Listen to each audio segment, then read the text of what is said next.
Motor Driver no ar. Um universo sobre rodas.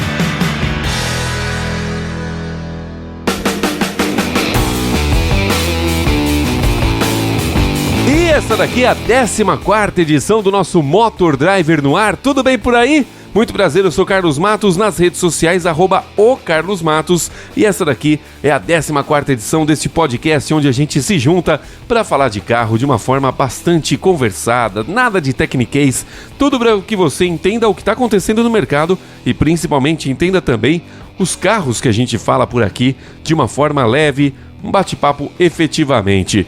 Bom, hoje eu tenho um convidado aqui diretamente do Rio de Janeiro, que é o Yuri Ravitz, e nós vamos falar aqui de alguns assuntos bem legais que eu já vou passar para você, que você tem que se preocupar, inclusive. Mas, antes disso, eu quero pedir para você deixar aí as 5 estrelas aqui nesse episódio, deixar o seu comentário também aqui no Spotify ou em qualquer outro agregador de podcast que você esteja nos escutando. E, claro, siga nas redes sociais @omotordriver, e se você quiser mandar o seu e-mail, pode mandar para noar@motordriver.com.br. E nós vamos falar hoje do Fiat Cronos, que mudou e ganhou mais fôlego para 2026 e ganhou de novo os 4 airbags que tanto fazia falta neste sedanzinho que a gente gosta muito. Tem carro mais antigo? Então toma cuidado, porque a gasolina E30 vai te dar trabalho e é bom você ter o contato do mecânico sempre à mão por aí, viu? Caoa Chery muda preços de seus carros e a linha 2026 fica mais barata. Pois é, a gente sempre dá notícia de preços que subiram, né? Quando a gente tem preços que baixam, tem que dar notícia também. São Paulo terá mudanças no emplacamento de veículos e isso pode sim ser melhor para você, mas vai custar mais caro e vai trazer mais burocracia. E o STF decide que dívidas podem suspender a sua CNH. Pois é, entenda toda essa polêmica aqui nesse podcast, porque a gente fala um pouquinho sobre tudo isso daí. Teremos ainda a avaliação do Renault Kardian Evolution manual e ainda o usadinho da semana com o Honda Civic na geração 9, que foi produzido entre 2011 e 2015 aqui no Brasil. E começando essa 14ª edição aqui do Motor Driver no ar, hoje eu tô com um cara aqui que eu vou chamar ele pelo @ da rede social. Yuri Ravitz. Fala, Ravito! Fala, meu querido, grande Carlos. Tudo bem? Acredito que tô aqui falando com você, tô aqui participando. Que beleza, cara, que beleza. Pô, muito obrigado. Eu que agradeço aí o seu aceite aí de participar aqui no podcast. É um programinha que tá começando a sua vida aí, mas tá indo bem, né? A gente é pobre, mas é limpinho. Não, isso é importante, é ser limpinho, cheirosinho e meter bronca. Tem que meter bronca mesmo, porque é no comecinho que a gente mostra ali, né? Aqui que a gente veio, né? Exatamente. Tipo, não, ó, tô aqui pra fazer acontecer, então é isso aí. É isso. Yuri, onde é que o pessoal encontra você nas redes sociais, meu velho? Fala aí. Vamos lá, cara. Hoje eu até, na verdade, eu tô com recomeço no Instagram, né? Eu tô com recomeço porque... Eu soube que aconteceu alguma coisa. Você tinha um perfil de 70 mil inscritos e perdeu ele? Exatamente. Eu tive um rolo aí grande com essa bendita rede que todos usamos, né? Tipo, hoje em dia, assim...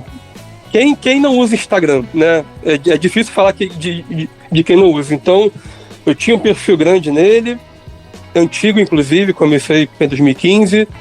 Perdi esse perfil do nada em 2021. Não consegui resgatar essa conta, enfim. E tentei diversas vezes recomeçar, tentei refazer, sabe? Tentei buscar aquele ânimo, mas é aquilo. Quando você perde tanto tempo de trabalho de uma vez só, assim... Dá uma desanimada. Foi literalmente da noite pro dia. Eu acordei um dia e vi a conta, já tava fora do ar. Eu falei, caramba. Exatamente. Tipo, do nada, sem uma mensagem, sem um recado, nada. Então eu falei, caramba, e agora? O que eu faço? Que preju, cara. Foi um preju do caramba. Tinha mais de 3 mil postagens, tinha conteúdo pra caramba, literalmente. Então... eu fiquei muito tempo, assim, muito tempo mesmo, buscando um norte, né, uma direção, falando, caramba, tento de novo, não tento, tento de novo, não tento, mas enfim, decidi recomeçar de fato. É isso, a vida é feita de recomeços, né, Yuri? Pois é. Assim, a gente não pode parar, né? As contas não param, os boletos não param, então a gente também não pode.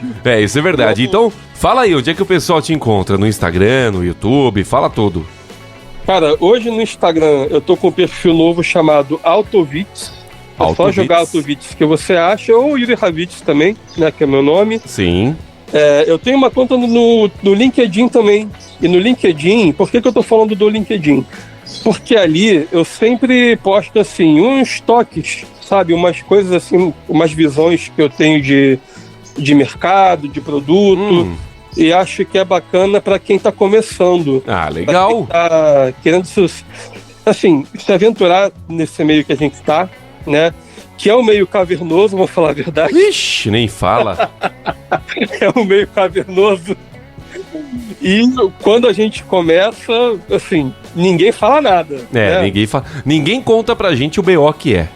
Exatamente, ninguém conta, segue esse caminho aqui, não pega aquele caminho ali. Quando chegar na bifurcação, você vira à esquerda. Ninguém fala isso. Ninguém. Pelo menos ninguém falou comigo, com você também parece que não, né? Não falaram. Então, a minha missão no LinkedIn é meio que tentar ajudar nesse sentido. No LinkedIn, mesma coisa. Você pode jogar lá Yuri Ravits, que você acha também. Então, quem quiser ficar à vontade, vai ser muito bem-vindo. Boa. E o meu principal hoje, que é o meu carro-chefe, é o portal, que é o voltarapida.net. Voltarapida.net. Isso aí. Só que ali, o cara tem que gostar de ler, porque eu escrevo pra caramba. Então, rapaz, eu tava vendo, tem uns textos pesadíssimos ali, ótimo, pesadíssimos eu digo no sentido de densos, de qualidade, tá, gente? Pelo amor de Deus. O Yuri é o cara que representa a vez do jornalista mesmo ali. É engraçado porque a minha mãe mesmo chega assim e fala: Yuri, por que você escreve tanto? As pessoas leem isso. Aí eu falo: leem, as pessoas leem. E assim, é o que tu falou, o lance do jornalismo em si. Sim. E a gente vai umas décadas assim atrás, aliás, nem muito tempo, jornalismo era isso, né? Era escrita. Era escrita total, né? Exatamente. Essa cultura de vídeo é muito recente, né? Pois a gente pode botar de uns 10 anos pra cá. Isso começou a ganhar força. Olha, eu tô pra te falar, eu tô no YouTube desde 2018 com Motor Driver. Tá, mas sim, eu sei que, por exemplo, Acelerados é 2014 e, sim, salvo engano, antes do Acelerados não tinha ninguém. Tipo... Tinha o Belote. Não, mas o Belote tá desde que o YouTube foi fundado em 2006, se vacilar. Né? Aliás, Belote, um abraço pra você. O Belote tá lá desde sempre. Quem mais que tá lá, assim, tipo, do nosso meio? Eu acho que... Mas popularizou mesmo pós-Acelerados. Sim, né? Isso é fato. Isso é um fato. Eu mesmo quando eu comecei em 2016, eu não tenho mais o canal, mas eu tinha e comecei em 2016 e, assim, a coisa tava engatinhando, né? Sim. As pessoas estavam começando a ver o YouTube como essa possível rede de trabalho mesmo, né? Tipo de portfólio, de você botar ali o que você sabe fazer. O YouTube ainda era rede de vídeo de gatinho, né? Pois é, tipo aquela coisa bem caseirona e tudo. E você tinha os extremos, ou você tinha o muito caseirão, ou você tinha também o muito profissional. Sim. E as pessoas no YouTube começavam a buscar assim, poxa, eu quero uma coisa mais pé no chão, né? Uma coisa mais vida real, uma coisa mais gente como a gente. Sim. E aí é que também as coisas foram começando a acontecer nesse sentido. Eu sempre, assim... Embora eu goste muito de escrever, eu sempre busquei fazer vídeos nessa pegada mesmo, de tipo assim, eu sou um cara comum, que gosta de carro, que gosta dessa coisa, então tô fazendo um videozinho aqui bem caseirão, bem raizão, sem transições, sem filtros, sem produções assim, homéricas. Tipo, eu gosto, acho legal, acho bonito, né, quem tem, mas eu não tenho cacife pra isso. Mas a gente vai criando, né? A gente vai tocando aí. Com certeza, o negócio é como eu falei, é meter bronca. É isso aí. Bom, Yuri, bora pro nosso primeiro assunto aqui, pra gente já começar a falar quente de tudo que tá acontecendo no nosso setor. O Fiat Cronos 2026 foi, enfim, apresentado. Mas ele mudou muito menos do que a gente imaginava, né, na verdade. Pois é, né, cara? A gente vê essas novidades da Stellantis recentemente e a gente vê os modelos rodando com bastante camuflagem, né? Aquelas coberturas pesadas assim, para disfarçar. E aí isso gera uma expectativa tamanha nas pessoas e na gente mesmo, né? Porque, embora a gente faça projeção e às vezes tenha até acesso a conteúdos assim assado, sim, a gente nunca sabe o que vai vir no produto final de fato até que ele venha. Isso é verdade. Então fica aquela expectativa assim, poxa, nossa, a montadora camuflou a lanterna, para-choque, mas aí quando sai de fato você vê que, tipo... Não mudou nada. As pessoas brincam de jogo dos 7 erros, né? Porque você fica catando o que mudou. E aí tu vai ver no Cronos, o para-choque novo, até para já antecipar aí os produtos da era Panda, né? Vou chamar assim. É verdade.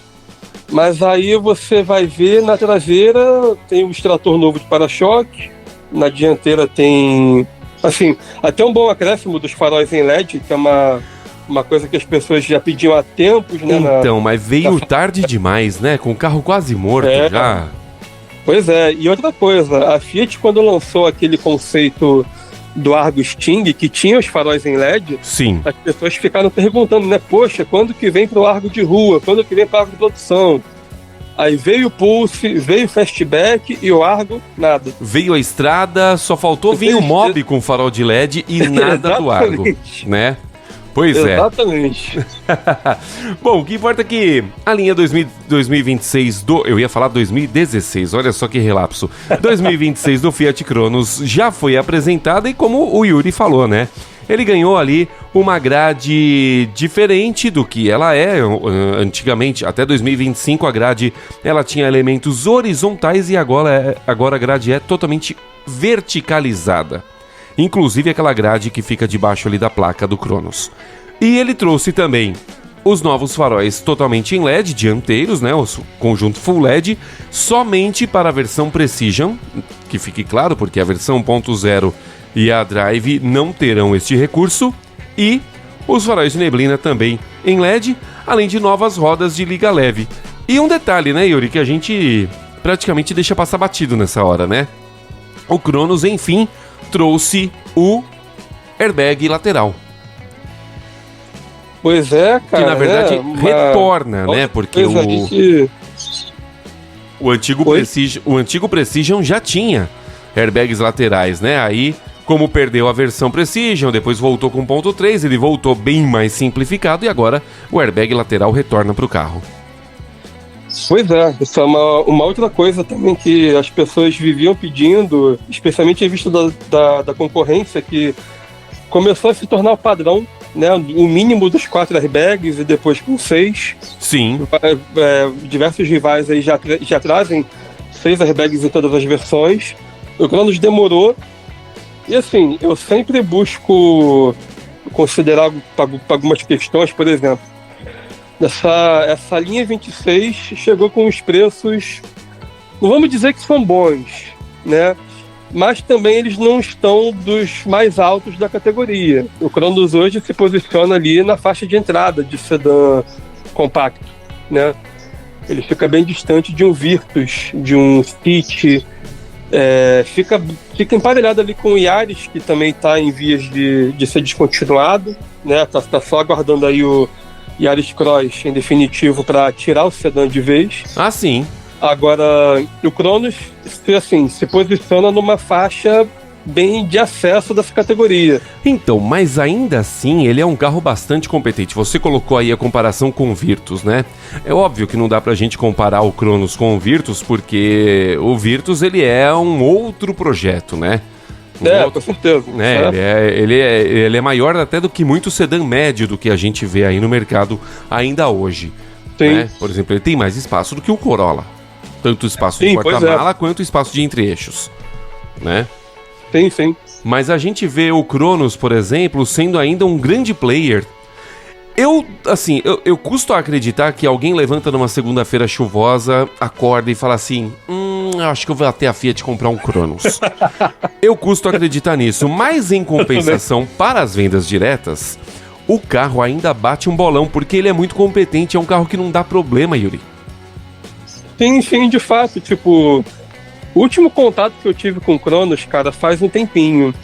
Foi no final de 2021. Sim. E no final de 2021, quando a Fiat finalmente aposentou o finado GSR, que era o Dualogic, né? Sim, meu pai teve um. Da mesma coisa. E botou o esperado CVT. Então, assim, eu passei o fim de ano com esse carro e, assim, de fato, ele é bem ok, né? Assim, você não... Gostoso de andar. Você não acha coisas nele pra falar assim, nossa, isso ficou horrível, isso ficou desnecessário, não sei o que lá. Você olha pro carro e pensa, tá. Tipo, ele não te gera uma expectativa imensa, né? De, nossa, um carrão, eu sonhei com esse carro, não sei o que lá. Mas também você pensa assim, poxa, me leva com conforto, é silencioso, sim, é bem econômico, tem desempenho bem modesto, né? Também não é nada de arrancar suspiros ou digno de nota. O motor dele, 1.3, ele tem só 105 cavalos de potência, né? Abastecido com etanol e 98 com gasolina e 14 quilos de torque, não, 13,2 e 13,7 de torque, né? Com gasolina e etanol, respectivamente. É um carro que não empolga, né? Pois é. Mas ele entrega... Desculpa te cortar, Imagina. Porque eu lembrei que ele era um pouquinho até melhor, né? Mas aí vem esses Proconv em cima de Proconv. E aí vão capando. Então já não ajuda. Ele vai caindo. Na verdade, ele tinha 109 cavalos e 102, né? Quando lançou. Pois é. E aí ele caiu para 105 e 98, respectivamente, por conta dos PLs da vida aí, né? O PL7, o PL8 e tal. Exatamente. Aí já não é muita coisa. Ainda vão capando mais um pouquinho. Pois é. O consumidor já fica, né? Poxa, mas e aí? E ele ganhou o câmbio CVT também, que deu uma tirada do brilho do desempenho do motor, né? Porque o CVT a gente sabe muito bem que ele dá uma capada de fato no carro, não tem jeito. Porém, tornou um sedã que, para quem trabalha com aplicativo, a gente vê muito taxista, né, utilizando também o Fiat Cronos, ele vai entregar muito. Então, é um carro que de fato, assim, para quem precisa de um sedã confortável, que ele tem conforto, isso daí a gente tem que concordar, né? Sim. Bastante econômico e que anda bem, tá aqui o Cronos, vai te entregar o que você precisa, tem um baita porta-malas, tem um bom entre-eixos, vai te entregar o que você precisa aí nessa brincadeira, né? E ele tem as 3 opções, né?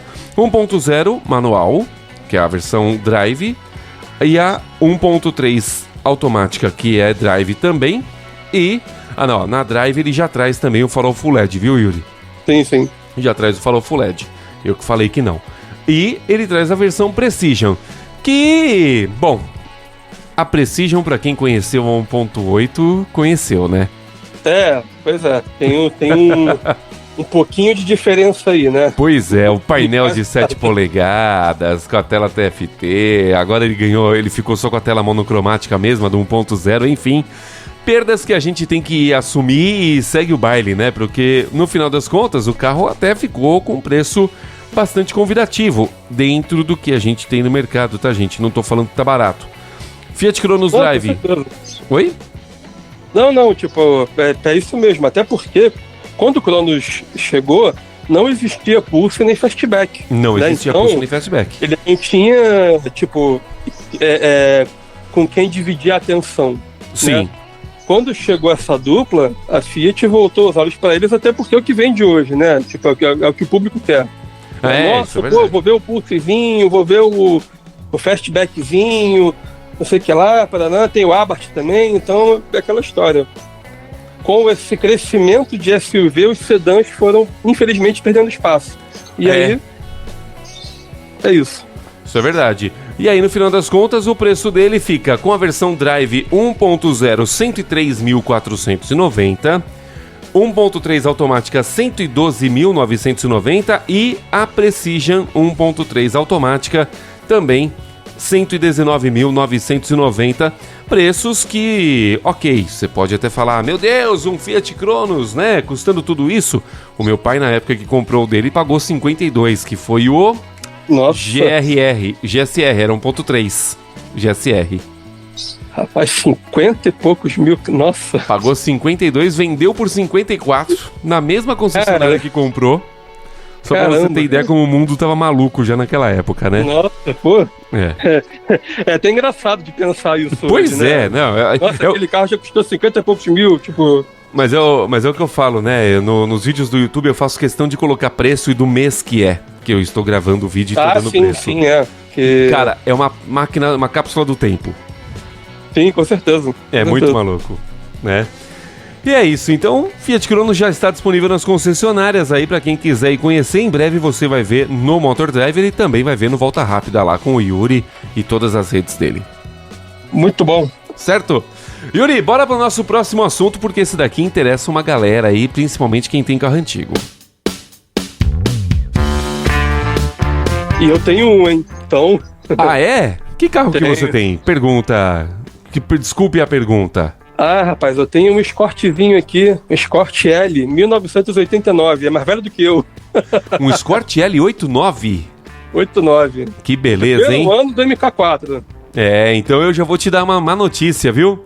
Essa gasolina E30 com 30% de etanol vai prejudicar seu carro, tá? Pois é, rapaz. Pois é. É uma coisa que... A gente leu, né, as notícias aí, quando isso começou a ser veiculado, que eles fizeram testes, né, testes de laboratório, testes, assim, por um período, se não me engano, foi de um mês. Mas é aquilo, né, meu amigo, é aquela história, nenhum teste se equipara às ruas, né? Pois é.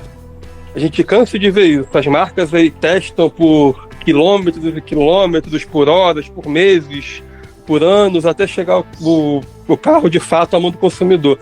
Quando chega na mão do consumidor, meu amigo, aí é que você vê o teste de verdade. Porque aí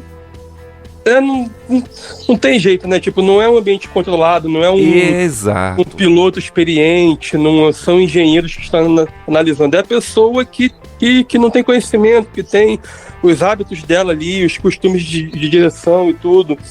E aí, mesmo com tanto teste, você vê falhas. Com Imagina certeza.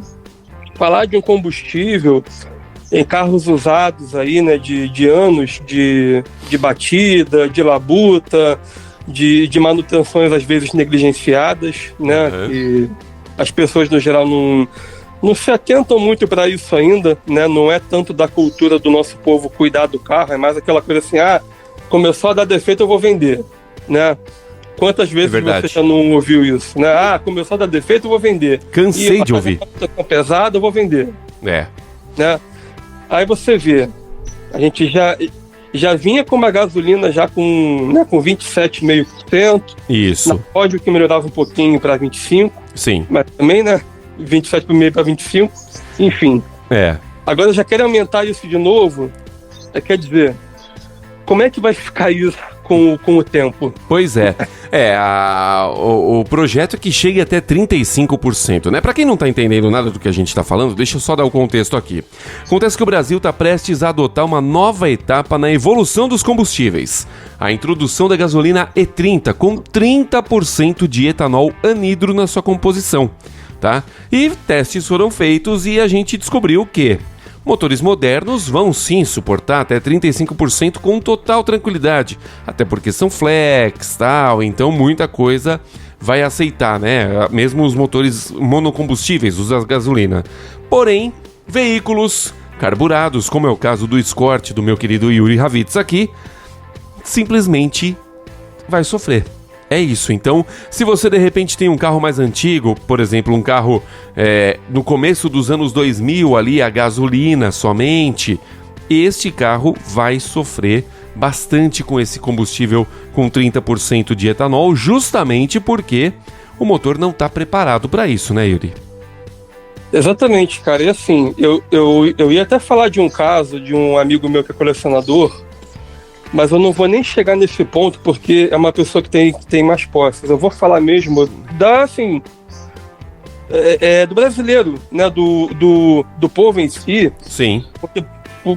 Porque, cara, vamos combinar que assim, o carro mais barato que a gente tem hoje à venda entre 0 km é um Kwid ou Mobi. Sim. Né, que é na faixa de uns 70, 80 mil. É difícil chamar isso de barato.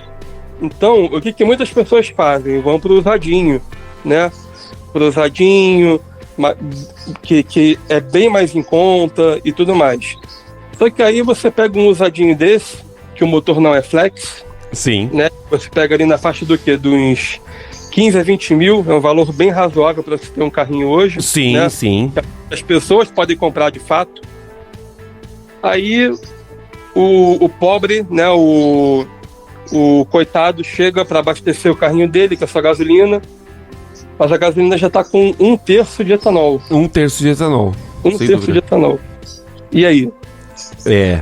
Bicho. Fora a questão do estrago em si, a diferença de desempenho que você tem, né? De consumo que você tem também, porque o grande lance da gasolina em relação ao álcool é o consumo. Sim, sem dúvida. Tem que tem modelos flex aí que tem uma diferença gritante de consumo de etanol para gasolina. Né? Tem carros que a diferença não é tanto, agora tem outros que a diferença é gigantesca. Você testa com frequência igual a mim, sabe bem disso. Sim, sem dúvida.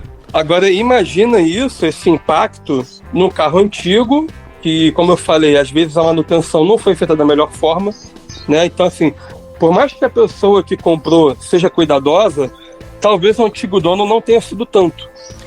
Pois né? é. Ou seja, o carro já sofreu com o passar dos anos. Aí, com o uso desse combustível constante, os efeitos ainda são desconhecidos, mas, resumindo, tem todos os ingredientes para ser um fracasso. Essa é a minha visão. Eu não sei se fracasso vai ser a palavra correta, viu, Yuri? Mas a gente vai ver aí muita gente xingando muito no Twitter, né? Pra parafrasear um meme antigo aí, né? Justamente por conta disso, porque até as motocicletas também tiveram problemas, né? Principalmente as motos carburadas. Mas que ainda existem, tá? Pra quem não sabe, sim. Ainda nós temos motos carburadas no nosso mercado. Por exemplo, a DK 150 da Haojui é uma moto carburada, tá?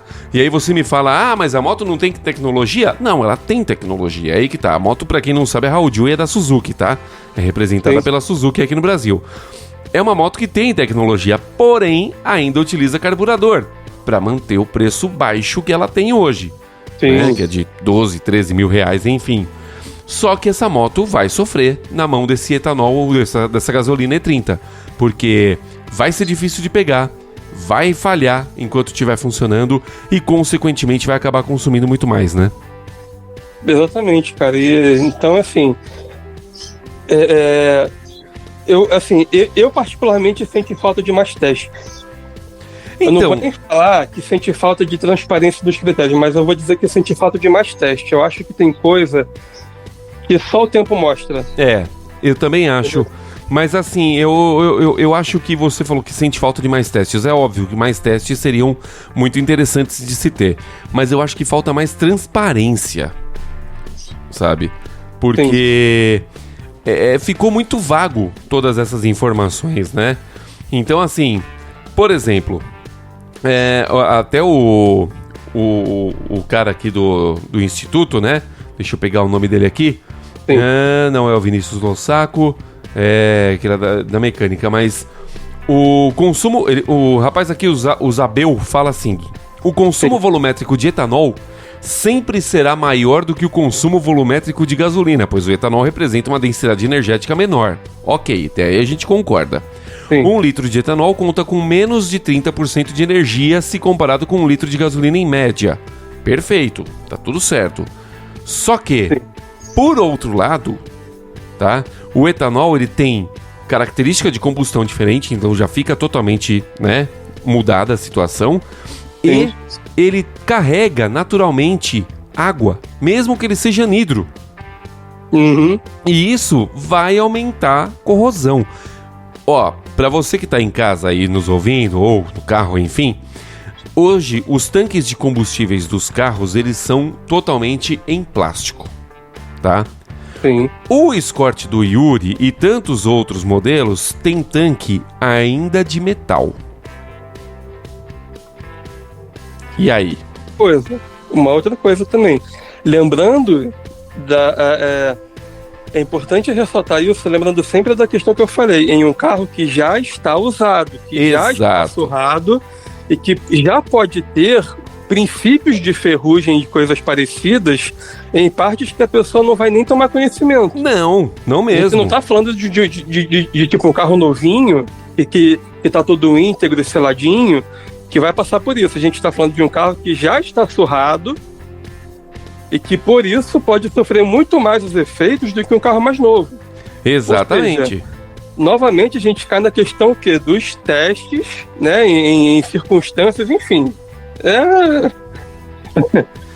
Vai dar problema, vai dar problema, essa que é a verdade, né? Rir pra não chorar. Ainda não se sabe, tá, exatamente quando que vai ser colocado o combustível já em uso, né? Mas o que se sabe é que sim, você vai ter que fazer uma manutenção um tanto quanto mais frequente no seu veículo para poder colocar aí este combustível no tanque e andar com total tranquilidade, tá? Porque carburador, mangueiras e vedadores, tanques e sistema de exaustão, conhecido também como escapamento, vão sofrer, né, Yuri? Ou você pode tentar achar um que é movido somente a etanol, né? Que eles pararam ali nos anos 90. Pois é. Não, até você encontra carro 2006, 2007 movido só a etanol. Tem Gol, tem Corsa, né? O Classic no caso, né? Mas só. Pois é, então você fica limitado, né? Totalmente. Você fica limitado. Essa que é a real. Bom, então agora já mantenha o contato do mecânico próximo aí que você vai precisar. Bom, Yuri, bora pro nosso próximo assunto. Vamos que vamos.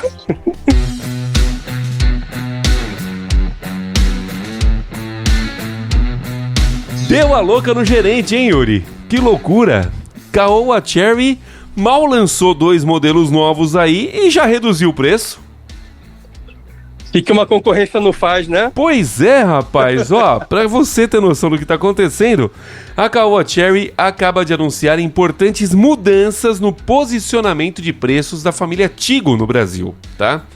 SUVs como, por exemplo, Tigo 5X, Tigo 7 e Tigo 8 acumulam reduções de preço de até R$8.000.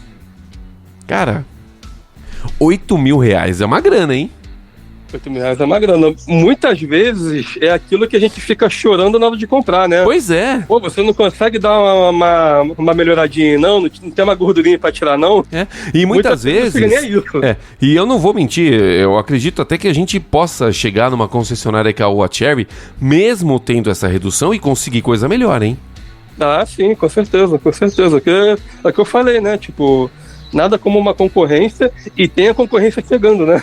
Pois é, tem mais concorrência chegando ainda. E muitos são conterrâneos, inclusive, né? A gente tá vendo uma onda de chinês aí que é uma coisa de louco. Tipo... Não só conterrâneos, mas gente da mesma família, né? Vide aí os Omoda e Jayco que estão chegando também com preços que prometem dar uma sacudida no mercado. Exatamente, cara. Na semana passada eu estive lá no evento de estreia deles. Ah, você esteve lá? Estive lá. Lançaram o Omoda i5, que aí é 100% elétrico, né? Tipo, sim. A faixa de preço fica parecida, mas por ser elétrico, muita gente acaba descartando ainda, né? Ainda tá e um carro gostoso de andar, viu? Eu andei nele num pré-série. Rapaz, eu vou te falar. Gostei do carro. Eu dirigi os dois, eu gostei mais do Omoda do que do Jayco, tá? O Jayco eu não andei ainda. Não, eu vou te falar. Eu curti mais o Omoda do que o Jayco. Só que o Jayco é híbrido plug-in. Só que é um híbrido plug-in que já está chegando por 229 mil. Só que é um carro que, tipo, é o que chamam de super híbrido hoje, né? A BYD popularizou esse termo, né? Pois é, então, é um carro hoje que, pô, você paga 229 mil E tem ali uma autonomia elétrica de uma casa dos, assim, de número oficial, eles falam em 70, 80 quilômetros dessa casa aí, né? Mas a marca já fez uns testes independentes e falam que você consegue aí superar os 1.200 quilômetros de autonomia. Ou seja, a pessoa botando na balança, né, as contas e gastos dela, pode pensar, pô, eu vou, não sei, quanto que custa um Tigo 8 hoje? Não me lembro exatamente. Um Tigo 8? É. Com a redução de preço, que ele estava custando 201.990, agora ele passa a custar 199.990, exatamente o preço de quando ele foi apresentado lá na fábrica de Anápolis, que eu estava no evento. Então, de repente é o caso da pessoa chegar e pensar, pô, eu levo um mais barato, mas que não vai me dar a mesma autonomia, ou eu gasto mais um pouquinho para ter o retorno dessa economia a longo prazo. Pois é. Porque, pô, 1.200 quilômetros de autonomia, cara, é muita coisa.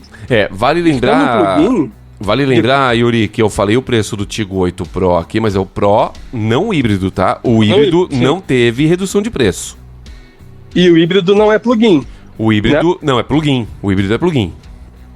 Então, a pessoa, tipo, dependendo do uso, o cara só vai pensar em abastecer de fato com combustível uma vez no mês. Sim. Porque chegar em casa, botar na tomadinha ali. É né? Verdade. Então, de repente, a grana que ele vai gastar levando um híbrido, né, um plugin a mais, ele tem de economia não abastecendo. Exatamente. Bom, eu tenho conhecidos que têm carros híbridos, né, que não tem carregador em casa, e ele falou, pro meu uso, eu uso o carro no modo elétrico praticamente todo o tempo. E aí ele vai no shopping às vezes almoçar, ou vai em qualquer lugar que tem carregador, ele vai lá, bota uma carga e fica tranquilo. Pois é, então quer dizer, é um cenário que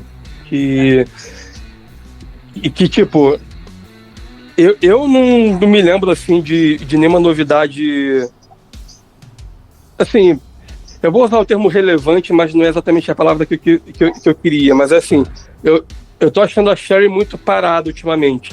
Pois é.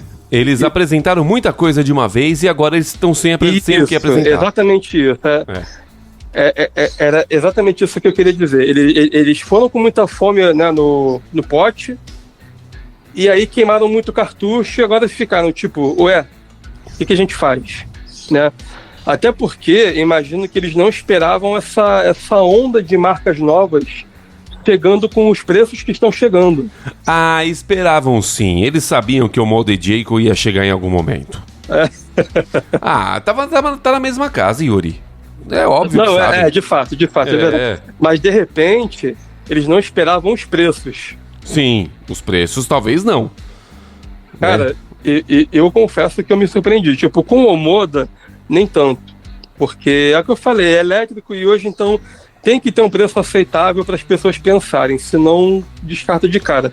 Agora, o Jayco me surpreendeu muito mesmo, porque o pacote que ele entrega de equipamentos e tudo, e o desempenho também, o conjunto mecânico elétrico, naquele preço, é uma coisa para fazer qualquer fabricante instalado no Brasil hoje tremer na base. Mas me fala, o Jayco, por exemplo, ele dentro da linha Chery, tá?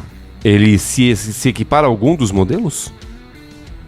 Cara, eu veria uma rivalidade com o Tigo 7 e até com o 8 mesmo. Ah, é? Eu enxergaria essa rivalidade sim. Tô te perguntando isso porque eu não vi o carro de perto, então, né, não sei exatamente nem do tamanho dele pra falar a verdade, mas, pô, se tá numa rivalidade aí boa, eu acho que por isso, então, que a Caoa Chery baixou os preços, né? Pra justamente ter competitividade. Assim, de tamanho, eu tenho que dizer uma coisa. Por foto ele engana muito, porque por foto ele parece enorme. Sim. E quando você vê pessoalmente, ele é essencialmente um Compass. Sim. Entendeu? Então, assim, comparado com o Tigo 8, por exemplo, com o Tigo 7, visualmente falando, ele não passa a mesma imponência. Isso eu tenho que reconhecer. A linha Tigo é muito bem acertada visualmente. Sim, isso é verdade. São carros bem arrojados, com um design bacana. e também fazem boa presença. São carros assim, um carro parrudo, né, musculoso, como se chama do design, né, de paralama, etc e tal. Sim. O Jayco não passa essa sensação, sabe? Ele é um carrinho mais contido, mais diminuto. Mas, quando você olha o recheio do bolo, é que você pensa, pô, então, a grana que eu tô pagando nesse carro tá indo no recheio. Tá. Entende? Aí fica interessante mesmo o pacote. Sim, aí fica. Bom, falando aqui da redução dos preços, né, para que você saiba, o Tiggo 5X Sport, que foi lançado a R$ 119.990, ele chegou a custar R$ 127.990 e hoje ele volta para os R$ 119.990, uma redução de R$ 8.000. O Tiggo 5X Pro de R$ 142.990 para R$ 134.990. O Tiggo 5X Pro Hybrid Max Drive de R$ 157.990 para R$ 149.990. Rapaz, eu conheci gente que pagou no Tiggo 5X Pro Hybrid sem o pacote Max Drive 165. Rapaz, eles devem estar muito felizes agora, hein? Não, ele já vendeu o carro, mas olha, imagina o quanto deve ter perdido de dinheiro. Aí o Tiggo 7 Sport de R$ 146.990 para R$ 139.990. O Tiggo 7 Pro Max Drive 176.990 para 169.990 e o Tiggo 7 Pro Hybrid Max Drive, pra que o nome tão grande, pelo amor de Deus, de 181.990 para 174.990, uma redução de R$ 7.000. E somente o Tiggo 8 Pro, que custava 201.990 e agora vai para 199.990. Ufa, rapaz! Rapaz, esse nome me lembrou Fiat Palio, Adventure, Locker, Extreme, não sei o que. Não, esse daí tá fácil. A gente tem agora um recente que é o Fiat Fastback. Como é que é? Fiat Fastback Powered by, Limited Edition Powered by Abarth. Porra, pra que um nome desse, cara? Que sacanagem, viu? Enfim, com preços dados... Yuri, vamos pro nosso próximo assunto, que senão a gente vai ficar 2 horas falando aqui. E essas 2 horas só pra falar os nomes, hein? Só pra falar os nomes. Vamos que vamos. Emplacamento de veículos em São Paulo vai mudar. E você vai estar envolvido nisso daí, se você trocar de carro ou se comprar um carro novo, tá? O que vai acontecer, na verdade, é que, a partir do dia 1º de julho, agora de 2025, o processo de emplacamento de carros e motos terá um novo fluxo e vai ser solicitado diretamente no Departamento Estadual de Trânsito do Estado de São Paulo, tá? No processo atual, o proprietário deve encomendar o emplacamento diretamente a uma empresa credenciada. Então você recebia lá toda a documentação, ia numa empresa que faz placa... E pronto, fazia a placa do seu carro e já saía com ele tranquilo. Agora, não. Você vai ter que... Aliás, agora não. Agora, a partir do dia 1º de julho, você vai ter que fazer uma autorização para estampagem de placa de identificação veicular, pagar uma taxa de R$ 37,02 e aí você vai conseguir emplacar seu carro. Ou seja, Yuri, mais uma taxa. Mais uma taxa? Mais uma burocracia, também. Ai, mas agora fica a pergunta, meu nobre. Eu que sou carioca da gema e nunca morei fora do Rio, eu tenho que perguntar, apesar da taxa, vai mudar para melhor? Vai facilitar ou não? Olha, sendo muito honesto para você... Bom, o Yuri, pra quem não sabe, é do Rio de Janeiro, então eu tô falando de um assunto aqui que é mais focado em São Paulo, tá? Então pro Yuri, provavelmente isso não vai mudar. Quando a gente compra um carro aqui, a gente recebia toda a documentação e aí com o documento do carro em mãos, a gente ia fazer o emplacamento do carro, tá? Sim. Qualquer loja, você chegava lá, pagava... Eu paguei, se eu não me engano, no 307... Foi R$180 para ter a placa. Na hora o rapaz vai lá, faz a placa, né? Faz a estampagem, manda pro Detran que já foi emplacado o carro, né? O novo número, porque meu carro ele era placa cinza e aí teve que passar pro padrão Mercosul. E aí então o carro já fica com a placa nova, documentação atualizada, tudo certinho. a burocracia já não existia, era muito mais tranquilo, tá? Hoje, assim que tiver essa alteração, a gente vai ter que pegar toda essa documentação, ter uma autorização para estampagem, pagar essa taxa e levar num local credenciado ao Detran, que não necessariamente vai ser essas lojas que a gente conseguia fazer antes da estampagem. Entendi. Ou seja, a burocracia vai aumentar um pouquinho. Por outro lado, a gente vai ter redução talvez dos casos de clonagem de placas. Entendi. Tá? Porque como isso vai dificultar um pouco o emplacamento, então pode ser que a gente consiga reduzir um pouco isso, porque virou festa do caqui, né? A placa Mercosul não tem lacre, né? Então você vai lá, tira a placa e tal, e enfim, e isso pode ser que melhore um pouco, mas é mais uma taxa, porque afinal de contas tinha sido simplificado até então esse processo, mais uma taxa e consequentemente mais uma burocracia. Ainda bem que pelo menos a gente não tem mais que passar por vistoria dentro do Detran, né? Como era antigamente. Cara, assim, esse esquema da forma atual, ainda antes dessa mudança, assim, é basicamente o mesmo aqui do Rio, né? Os valores e tudo é basicamente o mesmo aqui do Rio. O que me chateia aqui no Brasil, de uma maneira geral, é que, assim, geralmente quando a gente vê essas questões de aumentos de mudanças de processos, mas que resultam em aumento de burocracia. Sim. Eu até estava lendo sobre esse processo, né, da de São Paulo, e a justificativa sempre é aumento de segurança, etc e tal. Ok, eu acho válido, tipo, de fato a gente tem uma questão de golpes diversos aqui no país, né, uma coisa esdrúxula de tão grande. Né? Assim, para onde você olha tem alguém dando um golpe diferente. É uma coisa de louco. Então, toda tentativa de diminuir isso é válida. Só que, quando a gente vai ver na prática, a gente vê que parece que só dificulta pra gente, porque o cara que quer fazer a safadeza, ele vai e consegue fazer de qualquer jeito. Não, cara... A gente fica, pô... É impressionante. O bandido, quando ele quer, ele vai no lugar, ele compra o carro, ele emplaca, ele não paga, ele faz tudo. Vai a gente tentar fazer um negócio desse. Exatamente. Então, quer dizer, devia aumentar a segurança. Talvez, na prática, até aumente um pouquinho. Tipo, era muito fácil dar o golpe. Hoje não é muito fácil, só fácil. Tirou muito. Agora, na verdade, o que as pessoas no geral têm de dificuldade extra, de processos extras, né? Porque tudo que é processo demora. Né? Tem que fazer tal coisa. São 5 dias úteis. E para uma outra movimentação são mais 10 dias úteis. Aí tu fica, porra, caraca. Não tem tipo, cadê o fim desse labirinto? Eu não acho o fim desse labirinto. Não tem.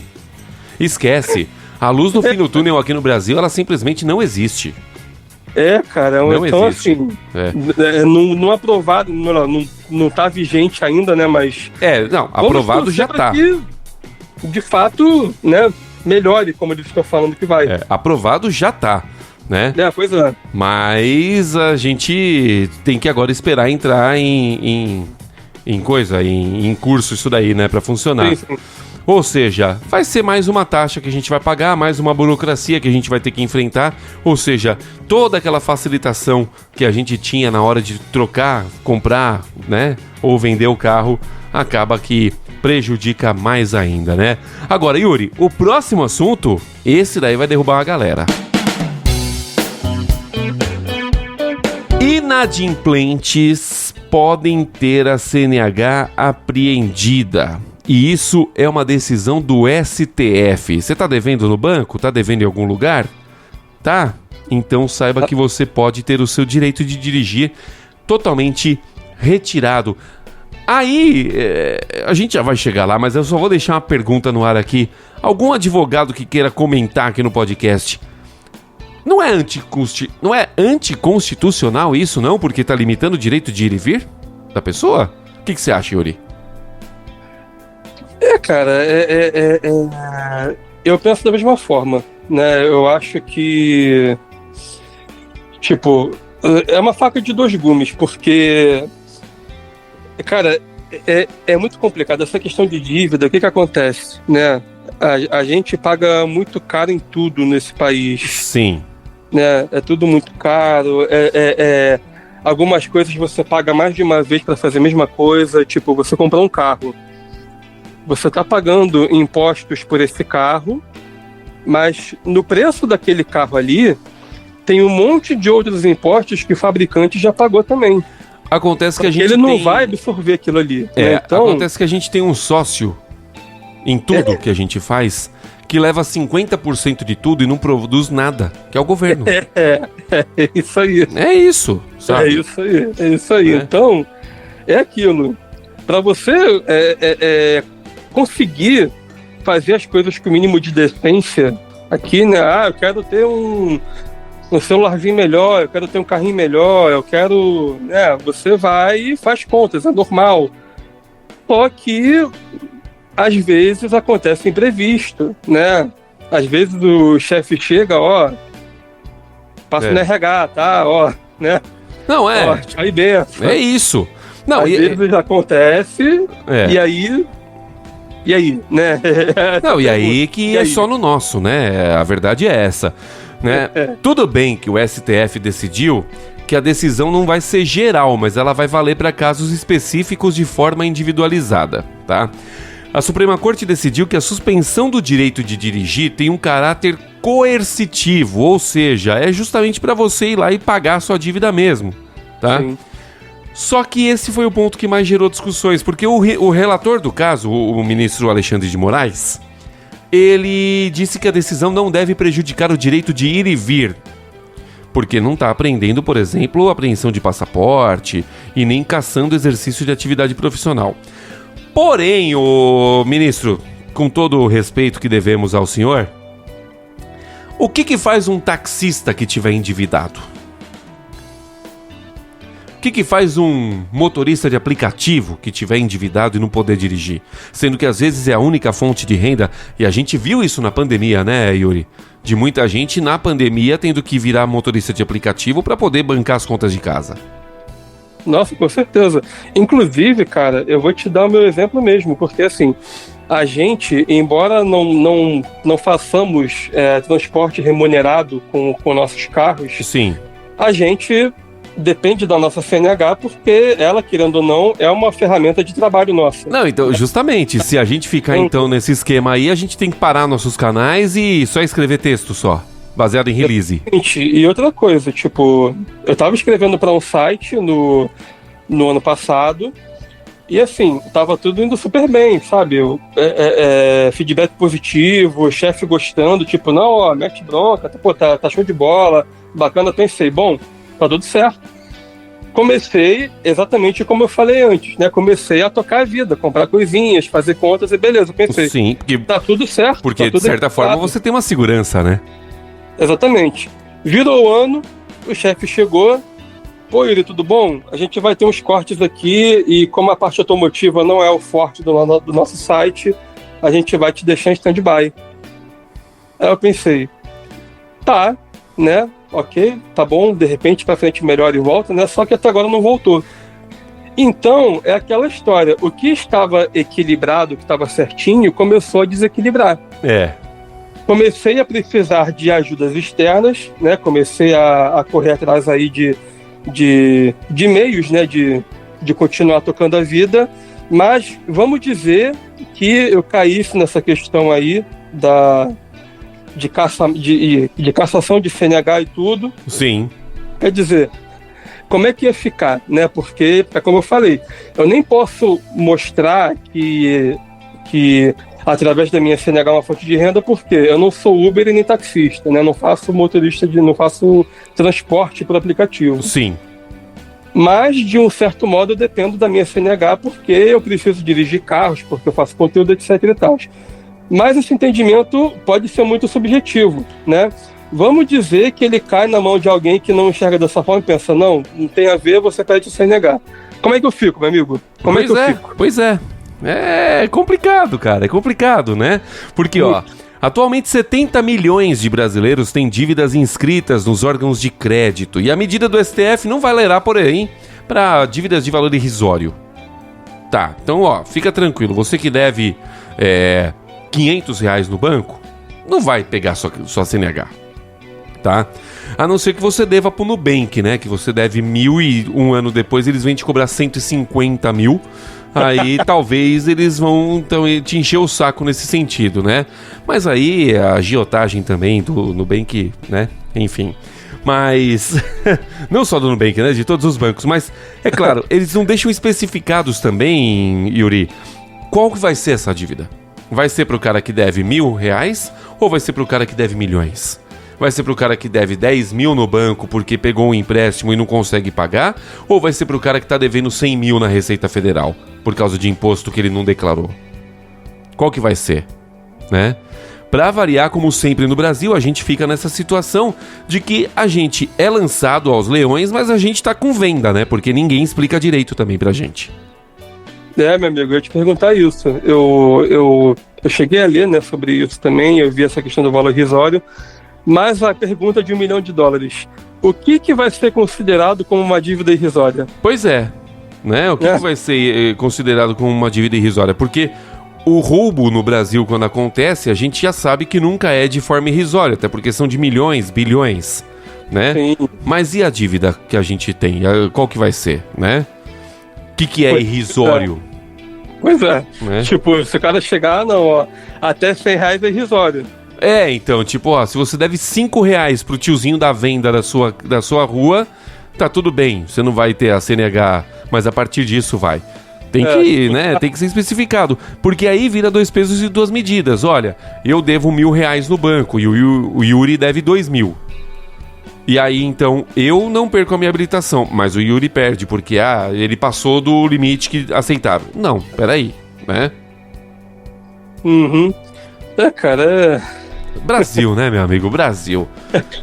É uma piada. Rir pra não chorar. Pois é. Por via das dúvidas, meus amigos, eu sei que é difícil, mas tentem pagar as dívidas em dia, porque até isso estão tentando tirar da gente o direito de poder dirigir, né? Não fique devendo. Pois é. Bom, Yuri, bora pra nossa avaliação. Vamos falar de coisa boa, de coisa divertida, pelo menos. Avaliação. O nosso carro da avaliação de hoje é o Kardian Evolution com câmbio manual. Eu posso já cometer aqui um cancelamento meu? Posso me autocancelar? Por favor. Na minha opinião, tão divertido ou até mais divertido do que o Sandero RS. Eita! Como diria João Anacleto, e com esta bomba... Eita, mas ele quer mesmo é causar, né? Mas você não acha? Mas você não acha? Cara, eu vou falar mais um pouquinho. Se mudasse de marca, Evolution é câmbio manual. Isso há uns anos era coisa de Lancer. Pois é, era coisa de Lancer, Era coisa de Lancer, era justamente o Lancer Evolution, né? O Evo, pois é. Rapaz. Cara, então, o Kardian, o que acontece com o Kardian? Eu tive contato com esse querido, acho que tem cerca de um mês por aí. Eu também por aí. Oi? Eu também por aí, o vídeo eu soltei recentemente, inclusive. Sim, eu vi. Então, foi meu segundo contato com o Kardian. E, cara, eu vou te falar, eu não sou o maior entusiasta de câmbio manual, não, tá? Eu já tive muito carro manual, assim, como carro principal de uso, né? Tive muito carro manual. E assim, quando você aprende a dirigir com manual, você, tipo, nem esquenta. Quando você muda para o automático, como eu fiz, aí que você percebe quanto que você se cansava no manual. Sim. E eu sempre fui de usar muito carro. Eu também. Então, depois que eu troquei para automático, é que eu vi, cara, o tanto que a gente deixa de se cansar quando fica só ali no pezinho no freio e no acelerador, freio e acelerador. Bota o câmbio em D e esquece aquela alavanca ali. Só vai mexer de novo quando for desligar o carro. Então, eu não sou mais um exemplo assim de entusiasta de carro manual. Porém, contudo, entretanto, todavia, eu tive boas surpresas, porque eu não me lembrava de ter dirigido um Renault manual com um câmbio tão justinho. Com um câmbio tão bom.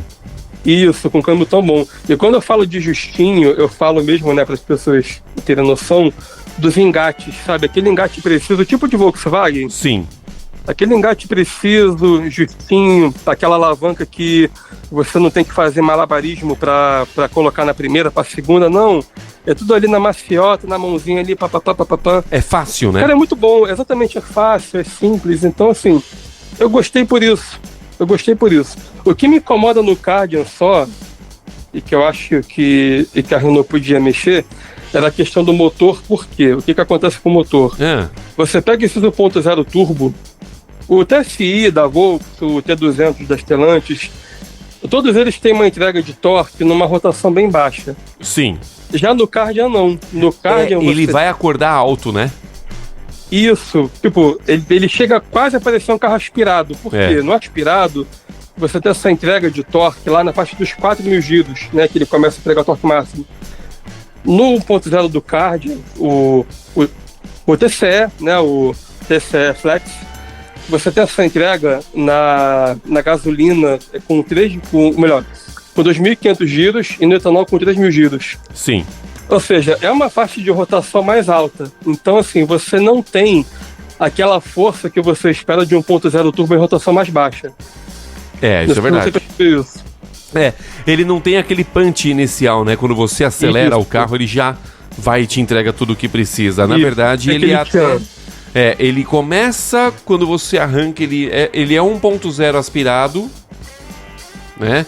Até ali seus 3.000 giros aproximadamente, né? Me corrija se eu estiver errado, Yuri. Não, e aí, mesmo. Depois é que ele vai dar aquela largada mesmo, e aí o bicho fica forte, aí é outro carro que, poxa, muda completamente.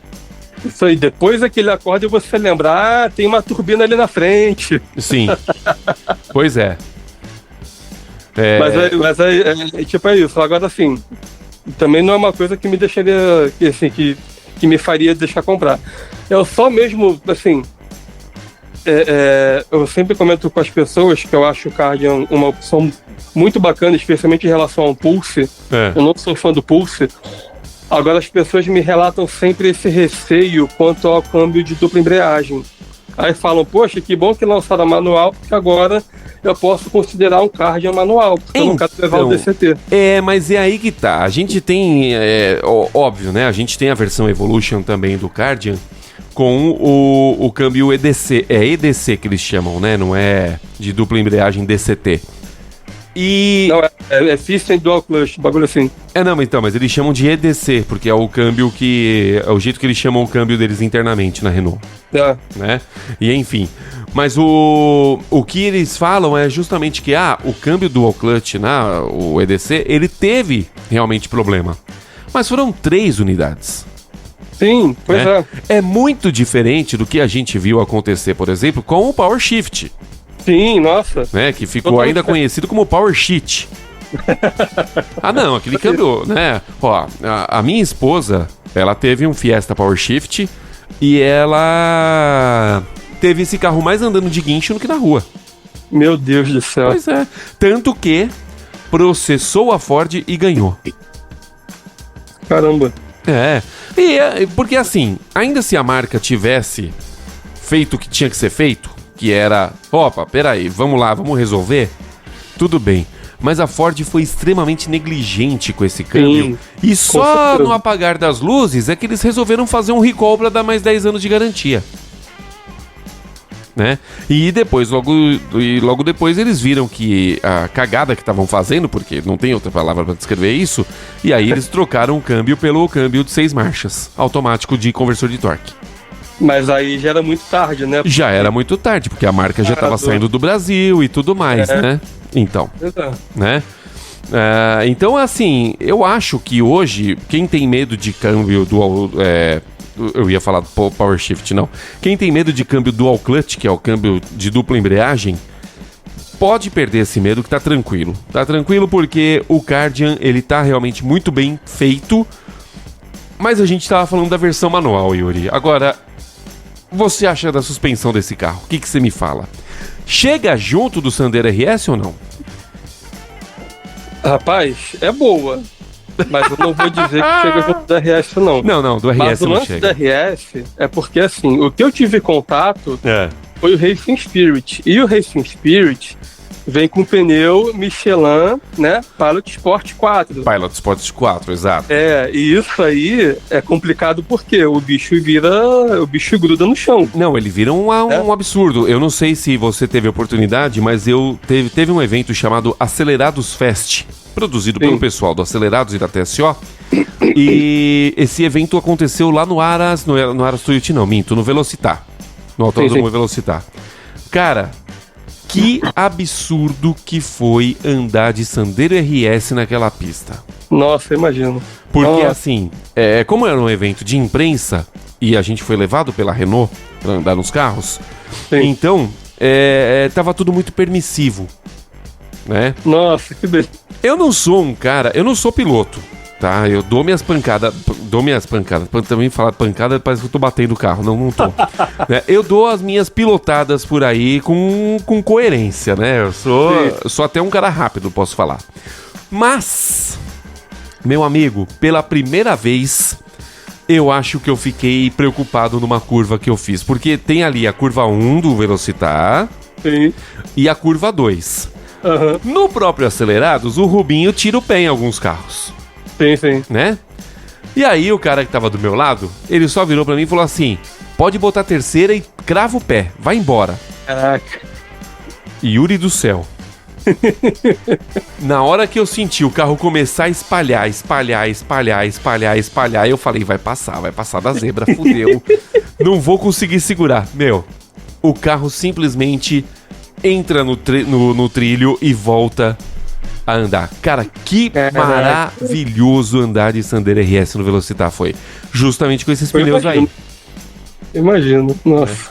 Então assim, um carro que entrega demais o Sandero RS, mas acabou o tempo dele, né? Então a gente tem aí agora como seu sucessor espiritual o Renault Kardian.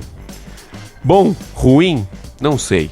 Eu acho que sim, ele é tão divertido quanto o Sandero RS pra você dirigir. E posso te falar, se fizer um trabalhinho ali de suspensão, de repente no Kardian, botar uns pneus decentes ali, um Pilot Sport 4, por exemplo, eu acho que dá pra fazer uma graça legal ali, hein? Não, dá, isso aí dá com certeza.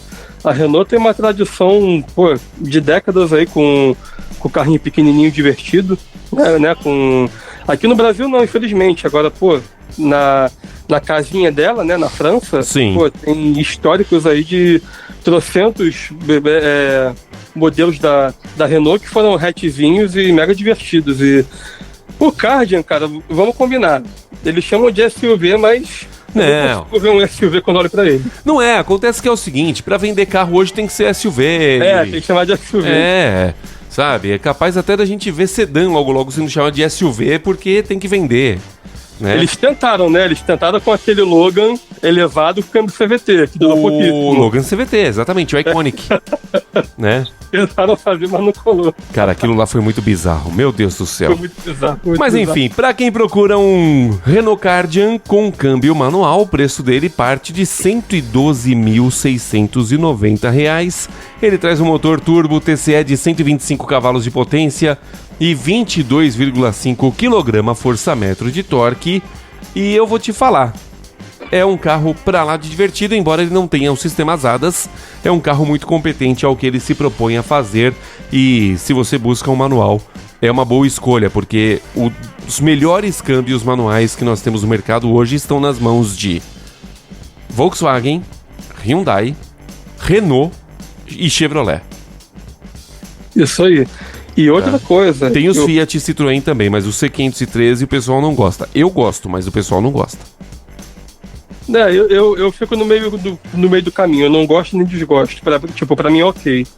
Agora, um grande destaque desse Evolution, que eu acho, é o nível de equipamento. Porque você paga hoje, como você falou, né? Menos de 115 mil. E você tem farol Full LED com luz diurna. Sim. Multimídiazinho bacaninha, né? Com espelhamento. Beleza, que é só por cabo, mas tem um espelhamentozinho para Apple e Android. Tem ar digital. Tem um painelzinho digital bem completo também. É só por cabo? É só por cabo, É verdade, rapaz. Eu não lembrava. Mas é o mesmo multimídia da versão de topo. É o mesmo, é uma telinha miúda, mas... É o mesmo multimídia da versão de topo. Porém, eu não lembrava que ele era com cabo. Você vê, a gente pega tanto carro, cara. Pois é difícil de lembrar de tudo, mas como o card já tá bem recente, eu guardei. Mas assim, você tem basicamente todo o kit dignidade dos dias de hoje, vamos dizer assim, né? Sim. Full LEDzinho, ar digital, então assim, é um carrinho bem composto, num precinho ok pra categoria, né? A pessoa que chegar, eu quero um SUVzinho, mas eu não quero passar de 120 mil. O meu teto é 120 mil. Sim. Né? O que ele vai olhar? Vai olhar um Pulse, vai olhar um Cardian, vai de repente esperar um Terra, vai olhar um Nivus Sense, né? Que voltou recentemente, aí, que fica bem encostando nesse teto. Sim. Ou seja, ao meu ver, o Cardian está muito bem posicionado e esse manual, assim, gostei muito desse segundo contato. Não vejo, assim, nada de tão grave que desabone o carro. Ok, o acabamento... Não, o acabamento média, né? é carro de entrada, não tem muito o que falar. Mas assim, eu particularmente não vi nada que desabonasse o carro a ponto de falar assim, não compre. Mas pelo menos, mas em contrapartida em relação, por exemplo, ao Pulse, ele já vem com 6 airbags, né? Já tem algumas outras coisinhas aí que melhoram bastante a situação dele, né?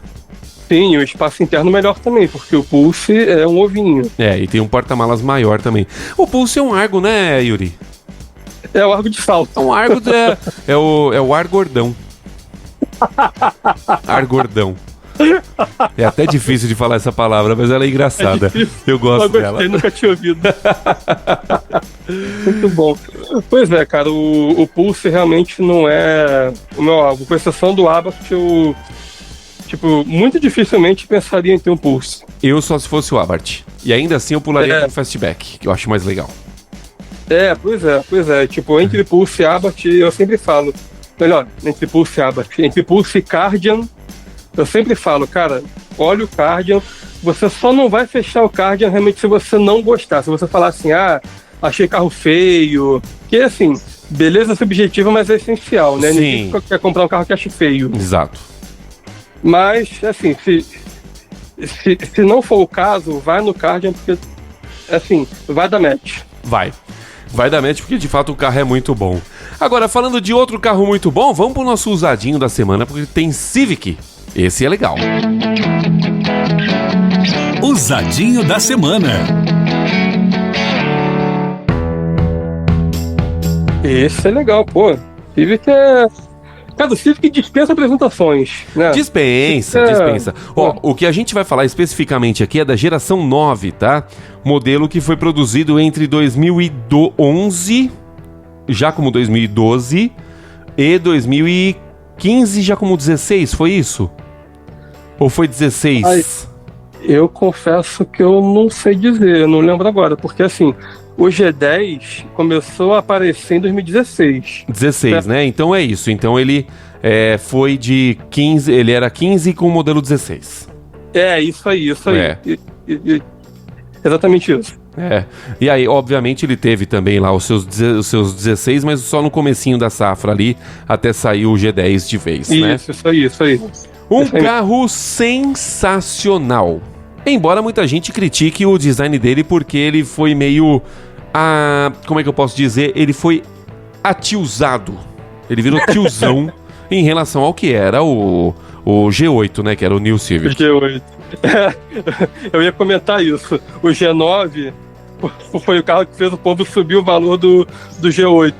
As pessoas chegaram, não sei o que, perdeu aquela cara, né? Porque assim, na real, é porque o G8 foi um grande choque, né? Foi. O G8... O Civic ele só teve... Aqui no Brasil, tá? A gente teve a primeira geração do Civic chegando aqui em 92, 93, né? Isso. Aí a gente teve os 96, 97, que já passaram a ser produzidos aqui no Brasil, que inclusive Maurício Garcia, do canal Alma Automotiva, tem um. E aí nós tivemos, que aquele lá é o Geração 5, salvo engano. O dele é o 6, ó, o Mítico Azeitona. É, o Mítico Azeitona é o Geração 6, né? Isso.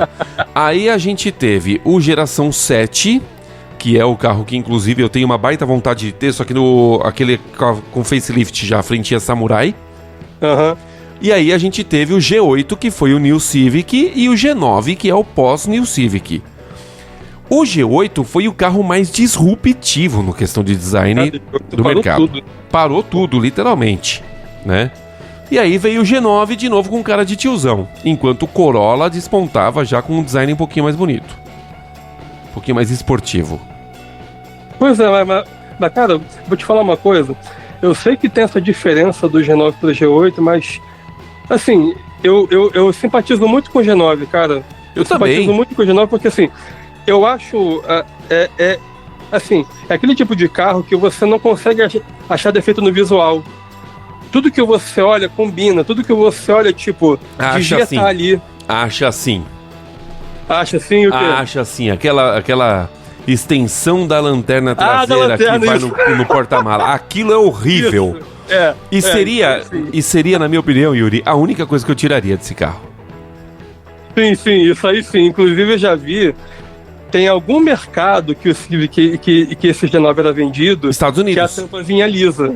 Estados Unidos. Eu já vi umas pessoas trocando. Nos Estados Unidos o Civic ele foi vendido exatamente como ele era aqui, né? Mas nos Estados Unidos a Honda mesmo fez um faceliftzinho de leve ali para poder tirar essa lanterninha traseira da conexão da seta. E ficou mais bonito. Esquecido isso. Isso é muito feio. Não, fica muito mais bonito, né? A gente não pode... Tem até, ó, no site Hard Mob aqui, tá? Tem um Civic exatamente desse jeito aí, com faltando a lanterninha. É outro carro que vira. É muito mais legal. É outro carro. É muito mais legal. Eu sempre critiquei isso também. Hã? Eu sempre critiquei isso também, não sei como é que eu esqueci agora. É muito tosco. Faz o menor sentido aquela lanterninha. Não presta pra nada, é só um refletivo. Devia ser uma luz de neblina, né? Mas nem isso é. Então não tem sentido nenhum, né?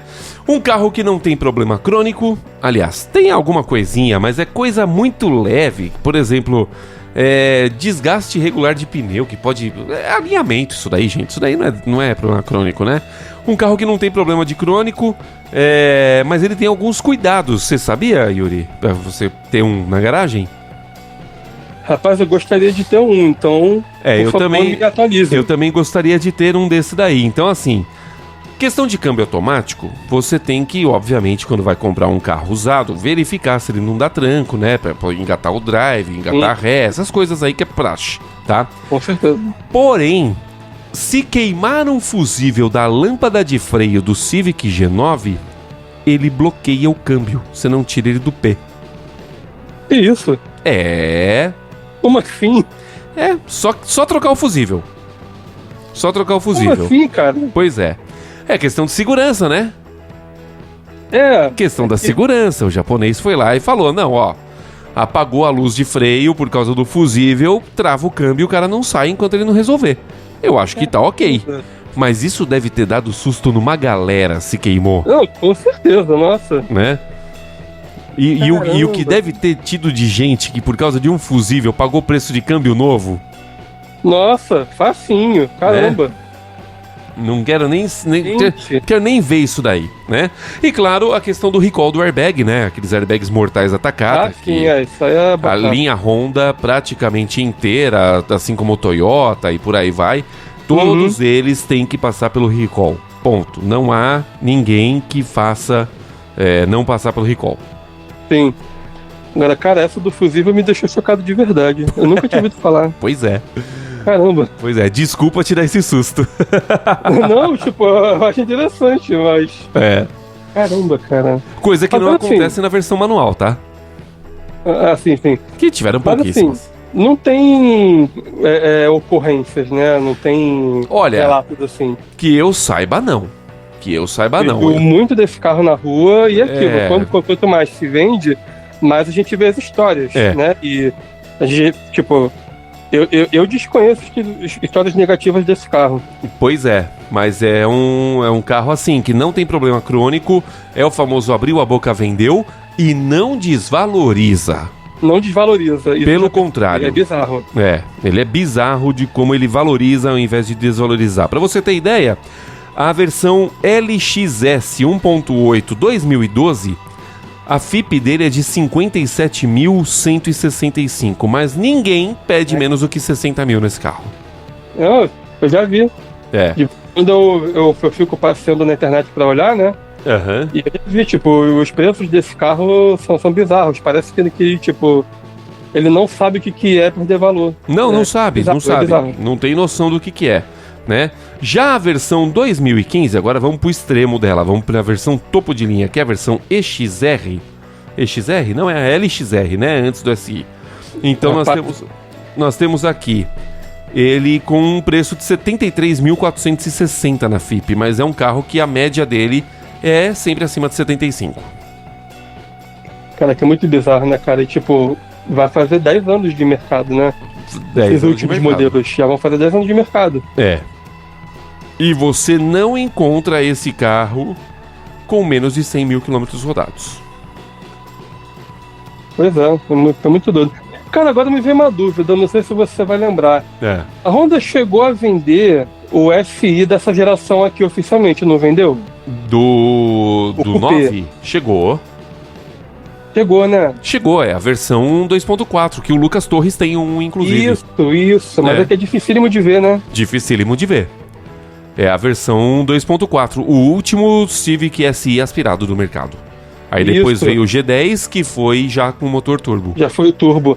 Eu tive contato com um branquinho, um coupé, era 2014, eu acho. O carro tava lindo. Cara, eu nunca dirigi um Civic SI. Cara, é muito bom. Muito bacana. Preciso ainda realizar isso. É aquilo que falam, né? Tipo, se você pegar o aspirado, você tem que dar uma esgoelada nele. Não, ele é o giro lá em cima, né?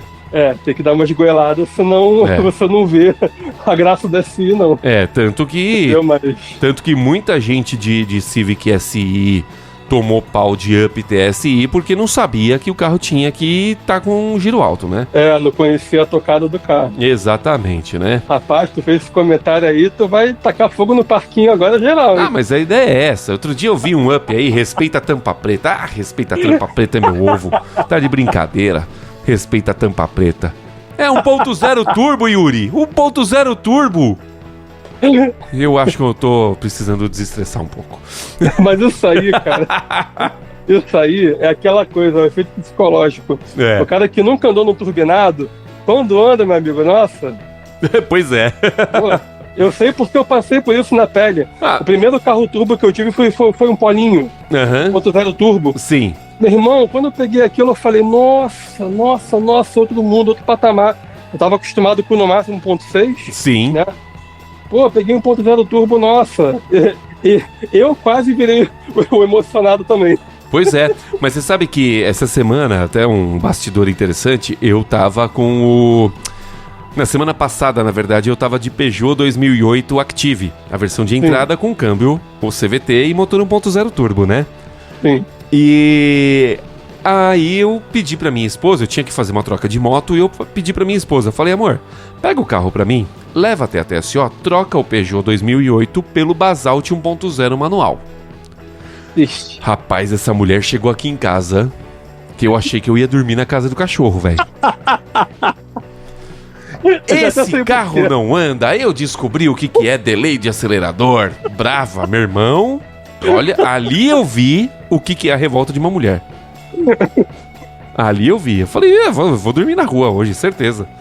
Ela chegou com aquela cara vermelha, aquele pelo amor de Deus, falou, cara, foi já uma era. loucura. Foi uma loucura. Então, de fato, dá uma diferença muito gritante, né? Quando você anda do aspirado pro turbo, independente de ser 1.0, 1.6, 2.0, a diferença sempre vai ser muito, muito legal, né? Sim, com certeza. Mas o Deixa como é que é. O Civic normal, sem ser o SI, não tem essa questão tanto não, né? Não é tem. engraçado, porque eu já dirigi o SI, mas o comum não. Ah, Olha não? só. Não. Olha só. Pois é, Curioso. muito. Bem curioso, porque a gente vê aí essas coisas e, tipo, você não nota, né? Muita coisa. Se você pegar o G10 Turbo e o aspirado, é óbvio que o G10 Turbo vai andar muito mais, Ah, sim, isso sim. né? O G10 eu tive contato melhor, já consegui notar essa diferença na pele. Agora o G9 não. O G9 eu já andei de SI mais de uma vez e do comum não. Aí eu fico, caramba, Olha só. eu queria tirar minhas dúvidas, eu não consigo. Eu andei de G9, na verdade, porque um amigo meu tinha o 1.8 ainda automático, né, o LXS, e eu andei no carro, mas é uma delícia de guiar, pelo amor de Deus. Eu imagino. Bom, Yuri, conversa tá boa demais, mas acabou, velho. Já passamos do tempo, já, inclusive. Temos tempo, pois é. Mas é bom. Pô, se é. Meu velho, muito obrigado por ter aceitado o convite aí pra participar, viu? Tamo junto, meu querido. Poxa, obrigadaço aí pela oportunidade. Falar de carro é muito bom. Sim. Falar com amigos, então, sobre carro é melhor ainda. Melhor ainda. E passar informação e conhecimento pras pessoas, pô, parece que a gente tá aqui. É isso. Então, muito bom mesmo, cara. Muito bom. Muito obrigado. E vamos que vamos, metendo bronca aí. Numa próxima também, se quiser chamar de novo, tamo junto. Bora, pô, Mas vou contar com você, com certeza. Me fala aí onde é que o pessoal encontra você novamente pro pessoal ir lá e te seguir. Vamos lá, recapitulando. No Instagram você pode achar pelo Autovits, @Autovits, ou Yuri Ravits também, é só botar na busca que você me acha. Sim. Temos no LinkedIn, se você pensa em fazer comunicação, se você já faz comunicação e quer dicas de jornalismo, etc e tal, pode acompanhar lá também, Yuri Ravits, mesma coisa, o Ravits é RAVITZ. E se você gosta de leitura, se você sente falta de conteúdo escrito, de avaliações, de notícias escritas, acessa lá o voltarapida.net. Show? Show de bola. Valeu, Yuri. Valeu, meu camarada. Tamo junto e misturado. Valeu, um abraço, até a próxima. E essa daqui foi a 14ª edição do nosso Motor Driver no ar. Quero agradecer aí mais uma vez a presença do Yuri Ravits, voltarapida.net. Leia, tem muita coisa legal por lá, tá? E também agradecer a sua paciência e audiência por ter nos escutado até aqui. Se você gostou, deixa aí as 5 estrelinhas no seu agregador de podcast favorito. Eu não sei se em todos pode, mas no Spotify eu sei que pode. E também, se você puder, deixe um comentário. Manda também um e-mail para noar@motordriver.com.br e siga nas redes sociais @omotordriver. Todas as sextas-feiras estamos por aqui, sempre liberados para você bater um papo com a gente aqui sobre carro, que é o que a gente gosta de falar. Forte abraço e até sexta-feira que vem. Tchau, tchau. Motor Driver no ar. O universo sobre rodas. Este podcast é uma produção de Octane Media.